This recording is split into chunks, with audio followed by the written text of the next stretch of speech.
No, actually, and this is probably one of the things I'm most proud of about Monterey is that in the research that I did or in the early years of the festival, first of all, the Monterey Jazz Festival was founded as a not-for-profit organization in 1958. Talk about Kawumba being kind of ahead of the time in 1975. To set up a nonprofit to present jazz in 1958, I mean, I'm not into, who did what first and all that, but I certainly can't think of another jazz organization that would be, initiated in the not-for-profit realm in the 1950s. And right from the very first year, you can see in our program a statement of principles of jazz education, outreach.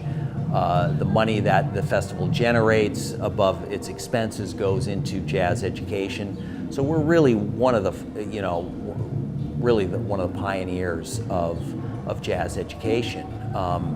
Our high school, our Next Generation Jazz Festival, we actually started, we didn't call it the Next Generation Jazz Festival until the mid-2000s, but it actually started in 1971, was our first high school, what we call the high school jazz competition. So we've been really active in that arena for decades, and as the years have gone on, we've invested more and more money. I mean, we're a relatively small organization, about $3.5 million a year but we're putting about $700,000 of that directly into our jazz education programs. So we're taking student groups touring.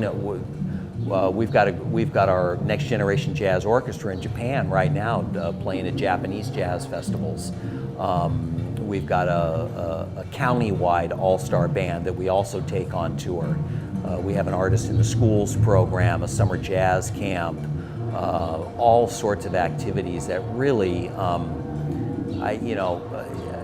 you see a lot of organizations that just kind of, jazz outreach and education is a real buzzword now, and I'm really proud of the fact that we've never paid lip service to that we've always been at the forefront and in a leadership role in jazz education and outreach.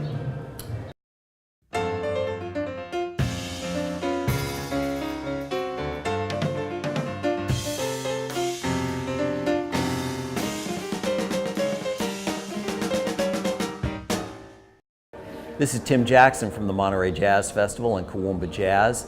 For more interviews like this, you can go to JazzTimes.com.